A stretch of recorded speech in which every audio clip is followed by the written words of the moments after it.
Alô, boa noite, sejam todos bem-vindos nessa noite quente, né, aqui no salão, que a gente possa realizar esse trabalho de palestra, né, que ao final desse trabalho que eu e a Claudete vamos realizar, que vocês possam sair daqui com uma mensagem, sair daqui com o coração mais aliviado, para que ajudem a vocês a conduzir melhor a sua jornada, enfrentar de uma outra visão as suas dificuldades.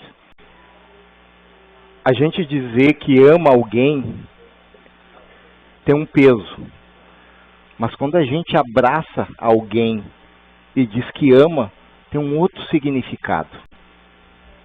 Às vezes, né, o sentimento, a gente demonstrar isso, vale muito mais do que nós dizer para as pessoas. E nós, na maioria das vezes, nós temos medo de se entregar, de demonstrar o que realmente a gente sente. E quando a gente faz isso, como foi aqui ao acaso, e talvez com pessoas que a gente talvez nunca mais veja na nossa vida, a gente sente a energia, o quanto isso é bom, o quanto isso é importante, e o quanto isso fez falta na nossa vida durante a pandemia. Se vocês lembrarem de alguns natais, há um ou 2 anos atrás, que nós passamos praticamente reclusos, só os familiares, os mais chegados, para que a gente evitasse qualquer contágio e tudo mais. Então, a nossa palestra de hoje, eu queria fazer a seguinte pergunta. Qual é o Natal verdadeiro que nós queremos para nós este ano? Porque nós temos um Natal totalmente comercial, né? Na qual fala de uma determinada data do Papai Noel, dia 25 de dezembro, que traz uma história, na verdade, várias histórias. Uma história sobre a árvore de Natal, tem uma segunda história sobre a troca de presentes e tem uma terceira história sobre São Nicolau, que lá na década de 1930 a Coca-Cola pinta ele de vermelho. Isso é a história. Esse é um Natal comercial. E com isso eu não quero dizer que a gente não deva fazer esse Natal. Mas que não seja apenas isso. Por exemplo, que nem eu escutei, o meu filho faz aniversário dia 21 de dezembro. Ele acha uma data horrível, porque é o mês que ele vai ganhar só um presente, porque o Natal é dia 25. E ele gostaria de ter nascido em novembro, em outubro, para que pudesse ganhar 2 presentes. Então a gente vê pelas crianças que o verdadeiro sentido do Natal, ele vai sendo esquecido. Porque na verdade, nós temos o nascimento de Cristo. E o nascimento de Cristo também tem 2 visões. Tá? Uma, que é o simbólico, e o outro, que é a mensagem. O simbólico é que Jesus na cruz veio nos salvar. E o sangue dele nos lavou dos pecados. Então Jesus morreu para nos salvar. Na verdade, a visão que eu tenho é que Jesus viveu. E isso foi o mais importante. Não importa de que forma ele morreu. Por isso que no Centro Espírita vocês não vão ver Jesus crucificado, vão ver a imagem dele. A pergunta 625 do Livro dos Espíritos diz o seguinte: qual o tipo mais perfeito que Deus tem oferecido ao homem para lhe servir de guia e modelo?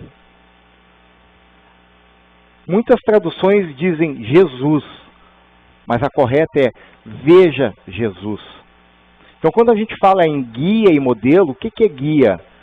É alguém que a gente segue. Segue através do quê? Dos seus ensinamentos. Modelo, a gente copia. Ou seja, copia aquilo que ele realizou, as suas atitudes. Porque na verdade, existem alguns livros que falam sobre as parábolas, sobre os evangelhos, e contam sobre tudo que Jesus falou ao longo da sua jornada, tá? Desses 3 anos. E nós vamos ver que Jesus falou muito pouco sobre amor. Muito pouco sobre amor. Por que ele falou muito pouco sobre amor? Porque ele demonstrou isso. Ele executou isso. E deu mostras de que não era ele que curava. Porque quantas vezes vocês ouviram a frase dizer, tua fé te curou, vá e não peque mais. Ou seja, sempre foi responsabilidade das outras pessoas. Até o cego que ele criou, que ele curou, um dia depois morreu.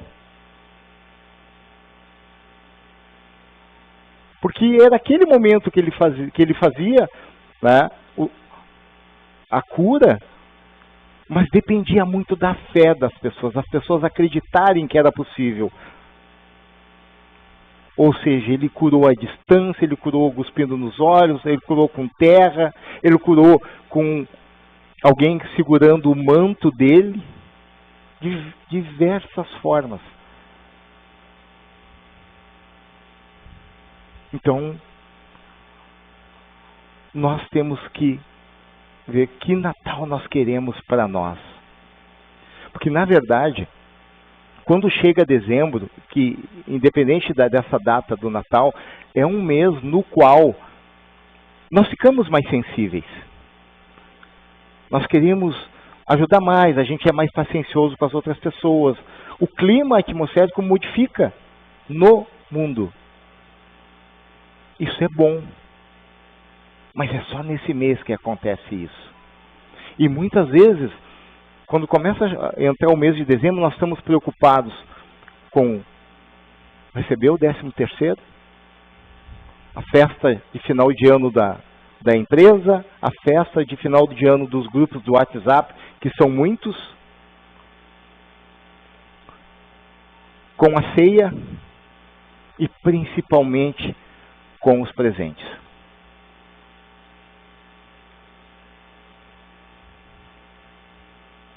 E nós esquecemos do aniversariante, que é Jesus. Que começa a sua história nascendo numa manjedoura para nos mostrar, no seu primeiro ato de nascimento, humildade. Ou seja, nos demonstrando que não interessa de onde a gente vem, onde nós nascemos.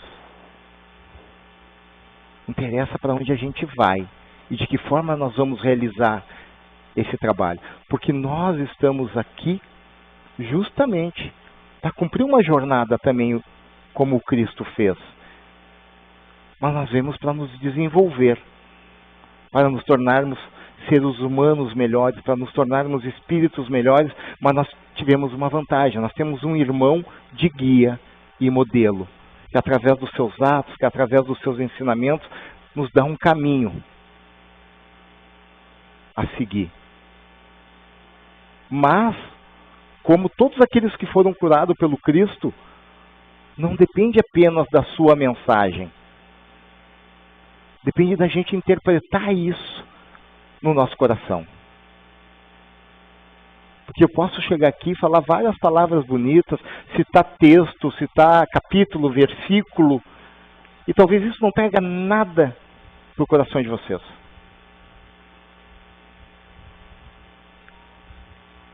Mas se vocês sentirem que aquilo que eu estou dizendo aqui é do fundo do meu coração, e vocês sentirem que isso é verdadeiro, vocês vão sentir essa emoção.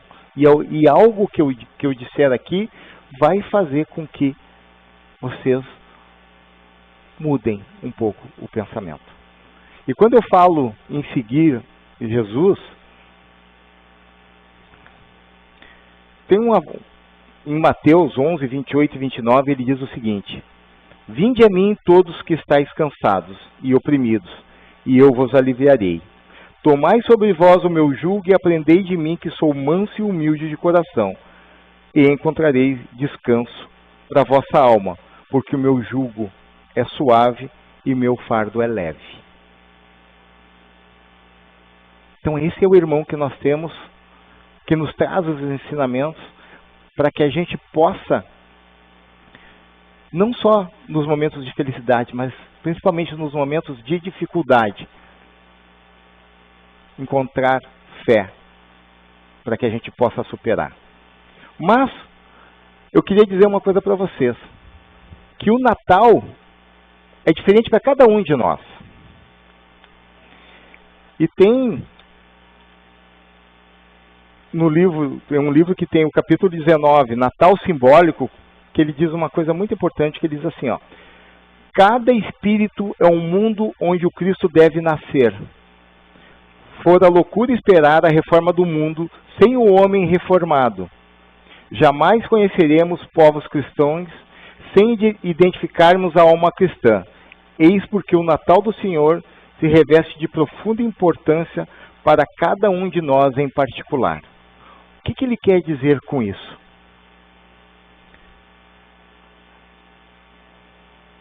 Quando que o Cristo nasceu ou vai nascer em nós? Por exemplo, Saulo de Tarso, quando na estrada de Damasco ele cai, e Jesus pergunta: Saulo, Saulo, por que me persegues? E aí ele acredita e ele vê Cristo e fica cego. Naquele momento, ele passa a ser Paulo de Tarso. Porque Jesus, na verdade, não está preocupado só com os erros que Saulo cometeu. Mas ele acredita que Paulo pode fazer muito ainda pela doutrina. E ele aposta nas potencialidades de Paulo. Então, se Jesus, muitas vezes, né, ele olha para as nossas qualidades, para as nossas potencialidades e não para os nossos erros, para as nossas limitações, por que nós somos as primeiras pessoas a nos colocar para baixo, a dizer que nós não temos capacidade ou condições de realizar determinada tarefa?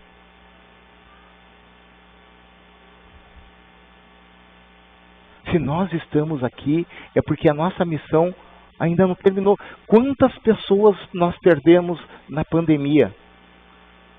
Vocês acreditam que alguns de nós ficaram doentes, outros não? Por que nós ficamos? Por que essas pessoas, outras pessoas foram? Vocês já pararam para pensar?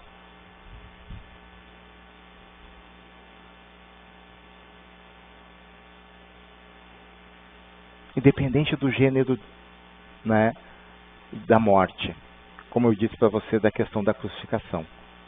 Nós estamos aqui ainda porque nós temos uma missão a cumprir e ela não terminou. Qual é a missão? Talvez muitos de nós não saibamos. Mas eu digo uma coisa para vocês. Se a cada dia nós acordarmos e fizermos o melhor possível da nossa vida, com as ferramentas que Deus nos dá, porque na verdade é como se Deus nos colocasse numa plantação e desse a cada um de nós uma ferramenta diferente da outra para arar essa terra e para plantar.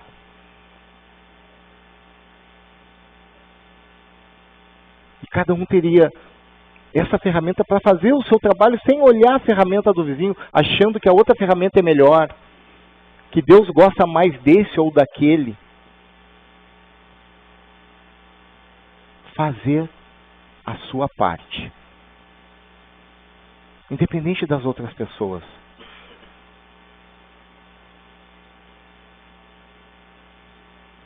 Nós não vemos aqui nesse planeta para sofrer. Porque o sofrimento, ele não traz aprendizado nenhum. Porque quando a gente está sofrendo, quando a gente está com dor, a gente não consegue pensar em nada. A gente só quer que aquela dor passe. Mas quando esse sofrimento, quando essa dor passa, e a gente consegue raciocinar e entender por que ela aconteceu, porque tudo na vida é um processo. Ninguém fica diabético de um dia para o outro. É um processo de alimentação, da questão hereditária. Eu não fiquei diabético de ontem para hoje. E aí eu levanto as mãos e digo, pá, meu Deus, por que eu? Sim, se ele pudesse responder para mim e eu entendesse, ele diria, sim, você, porque desde criança você se alimenta mal, você come muito doce, você toma muito refrigerante. Sua mãe, seu pai já eram diabéticos, seus avós já eram diabéticos, então teria que ter um cuidado maior e você não teve. Ou seja, cada um de nós é responsável pela sua vida, pelo aquilo que faz. E muitas vezes, quando o sapato aperta, a gente terceiriza as culpas. A culpa é do marido, é da esposa, é do pai, é da mãe, é do patrão. Não, nós somos responsáveis, nós só vamos colher aquilo que nós plantarmos. E muitas vezes, quando a gente está sofrendo, nós só lembramos do que a gente está colhendo, mas não lembra do que plantou.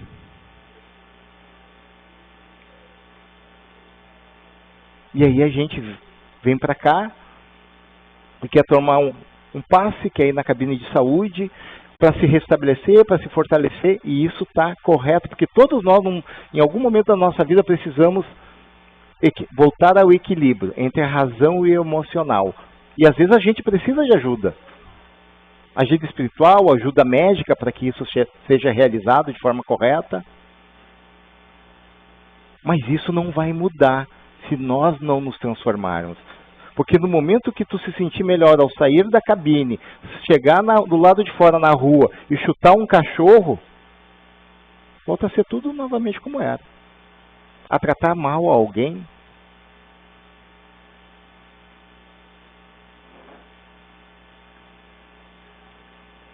Eu estava conversando esses dias com uma pessoa e ela estava indignada porque ela foi fazer pé e unhas, mãos e pés, e a senhora que fez esse trabalho demorou 2h20 para fazer o trabalho. Imagina 2h20 sentado. Enquanto ela via outras pessoas com outras meninas fazendo e saindo muito mais rapidamente. E é uma pessoa que faz caridade, que ajuda, leva rancho, sabe? E eu conheço ela.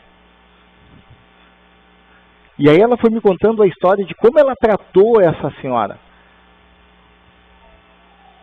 E ao final ela diz assim, não, eu fiquei 2h30, perdi todo o meu sábado, e além disso eu estava pagando. Então, como às vezes a gente consegue, né, falar de caridade, e quando a gente tem que praticar, é muito mais difícil. A gente só se enxerga. Então, o trabalho aqui é a gente tentar se modificar. Por exemplo, ninguém de nós deixará de ser egoísta. Não. Como ser humano, somos todos egoístas. O que a gente vai aprender? A ser menos egoístas. É isso que vai acontecer. É isso que dizem de eliminar o egoísmo, que eu não vou mais julgar. Não é verdade. Nós fizemos julgamento todos os dias, quando vamos à feira para comprar um tomate, para comprar alguma coisa. Fizemos.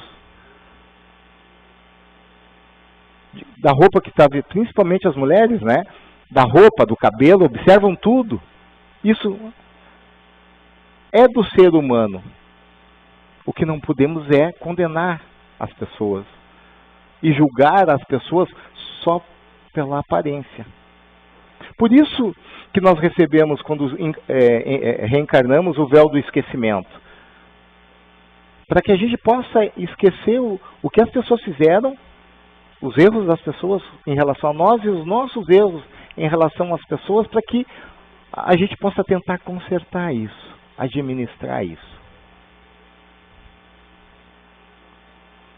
Nós vemos aqui para sermos felizes à medida do possível. E nessa jornada em busca da felicidade, todos nós enfrentaremos dificuldades. O que vai nos diferenciar é a forma que nós vamos encarar essas dificuldades. E aí depende de cada um. De como eu vejo a vida.